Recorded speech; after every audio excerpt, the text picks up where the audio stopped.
Hello, hello. It's your girl Corey Mayo from Her True North Wellness, and today's topic for Her True Talks is nourishment for life.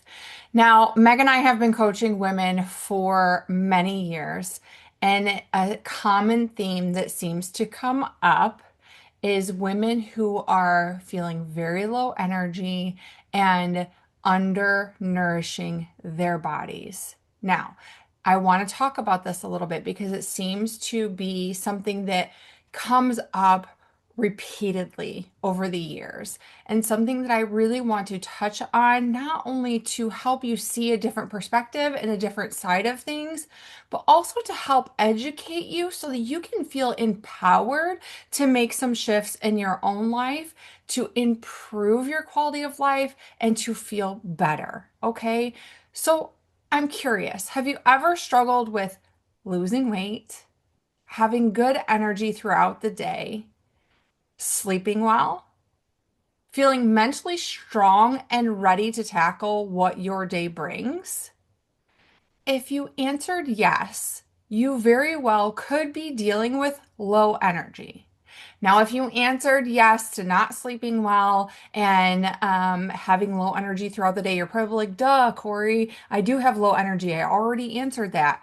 But I'm talking about low energy in the sense that the nourishment and the nutrients that you have available in your body are low, which is leading to you having low energy and kind of feeling fatigued and run down. I'm not talking about it in the sense that you're under fueling. We're going to talk about that, but there is a difference. Okay. And I'm going to dive into that a little bit for you so you can kind of understand some of the science behind things and why it's so important for us to fuel our bodies, to eat food to nourish our bodies. Okay. I get it.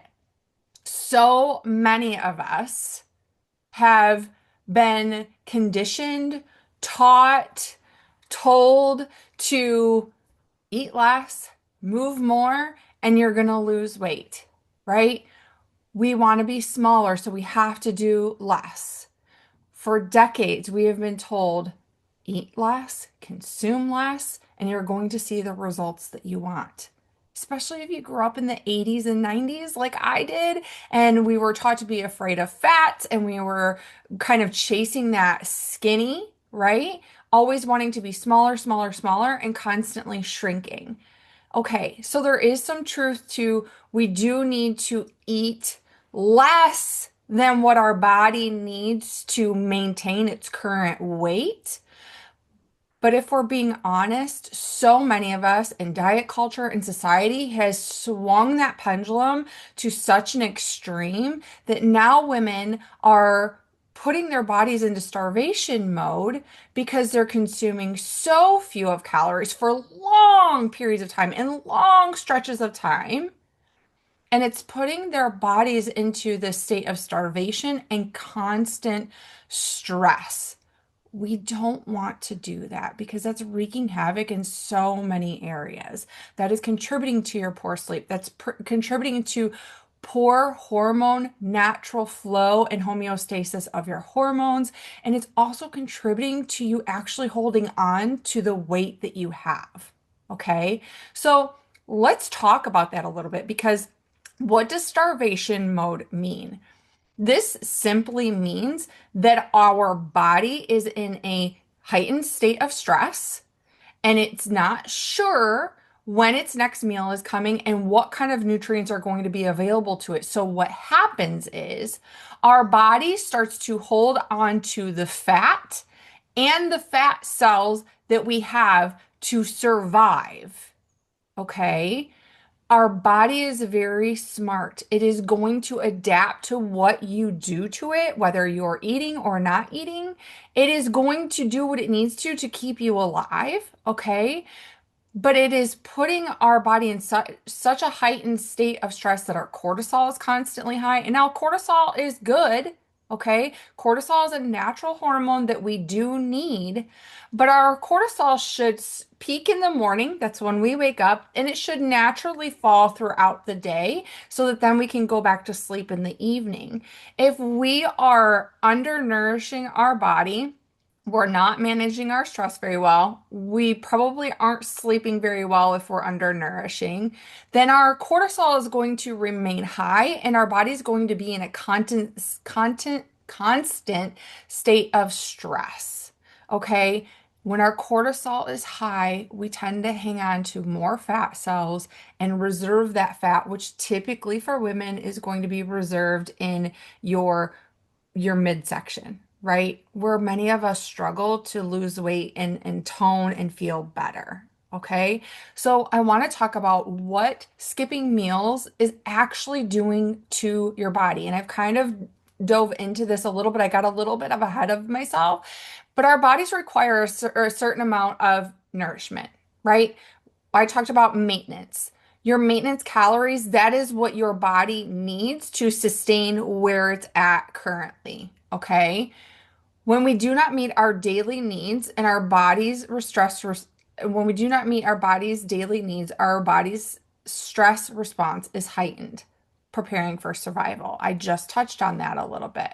So when we're severely undernourishing, eating one meal per day, only kind of snacking on processed foods throughout the day, kind of picking here and there, and sometimes going an entire day without real food or a real meal, we're causing heightened stress and pushing our body into that chronic stress state.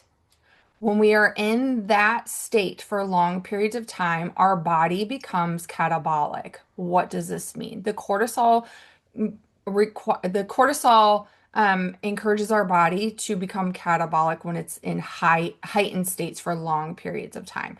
So this simply means that your body is going to find the nutrients and the nourishment it needs to survive and get through the day. Okay. So when it becomes catabolic, it typically means it's going to start robbing the nutrients from your muscle tissues to have the nutrients that it needs, which then is going to break down the muscles that we do have. And ladies, you might be saying, but I don't want to be super buff and muscly like you or like Meg or like some of the other women out there. And that's okay. You don't have to be, okay? We're all different human beings.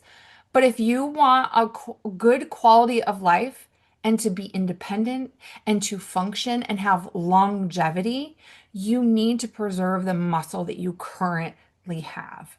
So, allowing our bodies to get in this catabolic state where we're breaking down that muscle tissue to steal the nutrients that we need to survive, our body is starting to break itself down versus thriving so that you have good energy, you are sleeping well, and that you feel good throughout the day. I know that we've been taught to eat less, shrink, eat less. But when we swing the pendulum so far that we're putting our body in a constant state of stress with high cortisol and starvation mode, we are causing dramatic impacts that are going to continue to impact our life moving forward. So we need to shift that pendulum back to more of a balanced routine to help support our bodies. We need to eat and we need to nourish our bodies. I need you to hear me when I say this. I want for you to thrive in your years to come. We don't want to start battling chronic disease, illness, chronic sickness because our immune system is depleted, huge shifts and swings in our hormones because we're not supporting our body.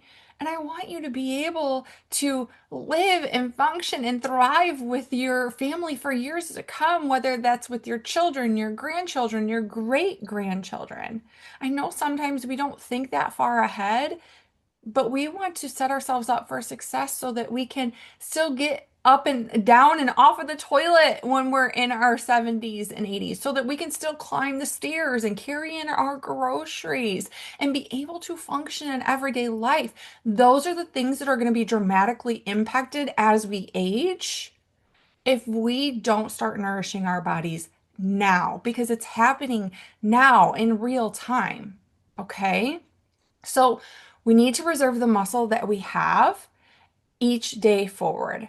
We need to learn how to support our body's natural flow of hormones. We need to nourish to allow our cortisol levels to lower throughout the day like they are supposed to do naturally versus keeping them in that peaked or heightened state constantly. Okay, so I want to give you a couple things moving forward to help empower you and give you some knowledge now that you have a little bit of background. And start making some small shifts that are going to help serve you in years to come. Okay. So, something to help flip the script and start healing your relationship with food, because I think that so many of us fear that if we start eating, that we're going to gain weight, especially if we have been in this space where we've really restricted calories for a long time, or maybe only eaten one meal per day for a long period of time. You may notice the scale go up initially. I'm not going to sugarcoat that, because when you start to eat food and you start to hydrate better again, your body's going to naturally have some water weight. That's not fat. It's just that you're going to have a little bit of water weight, and it's going to take about 2 weeks for your body to kind of level out and adjust to the new changes that you're making. But food is not the enemy here, my friends. Okay? Food isn't good or bad. All foods give specific signals to our bodies. The more whole foods and natural foods that we eat, the better the message to our cells, and the more our body can use what we're eating for energy. Okay? It's not that it's a good food or a bad food. I think we need to remove that label. But the more nourishing foods, the more whole foods. So whole foods means it's minimally processed, is it's very close to its natural state. It typically has an expiration date and is going to go bad fairly quickly because it's going to rot, right? Um, so our whole foods are going to give a clearer message to our cells and to our body to support our overall hormones. And I'm not just talking about reproductive hormones. Hormones are the signaling or the messengers for every function in your body. So we have to learn to support our hormones on a regular basis and move away from the thought that it's just reproductive when we're talking about hormones. Okay. Your sleep, your energy, your mental clarity, your recovery, your immune system, and reproduction, they all are signaled by your hormones. Okay. So the more whole foods that we eat, the more natural foods that we eat, the better or the clearer the message is going to be to our cells in our body, and our body is going to be able to leverage them much more than if it's a processed food. Foods that are more processed or man-made, so they're packaged, they've been processed, and they're not really their natural state anymore. These are going to have a weaker signal. Okay, it's not that they're bad, but they're not really providing clear messages or nourishment for your cells and your body. Okay, so aim to increase more whole foods into your routine, and foods that have an expiration date, foods that you purchase on the perimeter of the grocery store versus the foods that are lined in the center of the grocery store that are prepackaged. Okay. Now let's talk about the things that really matter and create an ideal environment for you to thrive and feel your best. We need adequate sleep. This is 7 to 9 hours of sleep each night, not once or twice a week. Okay. And I understand that some of us have younger children, or the kids are sick, or maybe you're caring for an ailing parent or an ailing pet. There are going to be seasons that this maybe doesn't look exactly the same. But getting to a space where we are prioritizing 7 to 9 hours of sleep, that is literally the foundation of everything for your health. It is the foundation of all of your hormones. It is the foundation of your energy, your immune system, and how your appetite is going to be throughout the day. You can relate to this because on the days that you have poor sleep or little sleep, you're constantly grabbing for the sugary sweet snacks and the caffeine to keep your body going, right? Because our body didn't have enough time to recharge and to support all those bodily functions. So, sleep is number one. It is the foundation of everything that you need. Okay. So, sleep 7 to 9 hours a night, hydration, drinking your water, my friends, not pop, not coffee all the time, but water.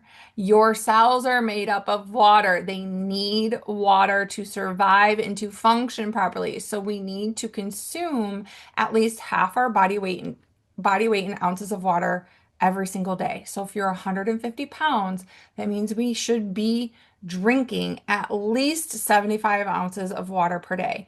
Adding in electrolytes is huge for this to help make sure that your cells are fully hydrated, and you're not just drinking water. Sometimes drinking water alone is not enough, and we need to make sure that our electrolytes, I almost said hormones, our electrolytes are balanced as well. Okay, so if you are not currently using some sort of an electrolyte supplement, that's okay. You can always add Himalayan salt. Sometimes I add a little bit of Bragg's ACV with the mother in it to my water. I do use an electrolyte supplement from Hugh and Grace, but there's other things that you can do. Okay, nourishment, right?